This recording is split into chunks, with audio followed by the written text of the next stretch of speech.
கிழமையில செவ்வாய்க்கிழமை, திதியில சஷ்டி திதி, நட்சத்திரத்துல கிருத்திகை முருகனுக்கு உகந்தது. இது கந்த புராணத்திலேயே வருது. சிவபெருமான் வாக்காவே இருக்கு.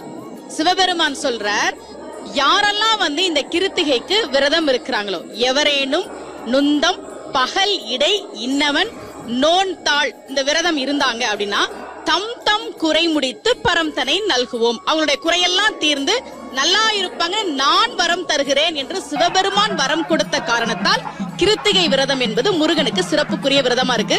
ஒரு வேல் கொடுத்தீங்க, சுடுவது சூடு, சுடுறத சூடுன்னு சொல்லுவோம், படுவது பாடு, நான் என்ன பாடுபடுறேன்றத படுற கஷ்டத்தை சொல்லுவோம். அது மாதிரி வெல்வதுதான் வேல் என்று மாறியது. சபாஷ். சோ வெற்றியவே கையில கொடுத்திருக்காரு அவரு. ஆமா. சபாஷ். தேங்க்யூ.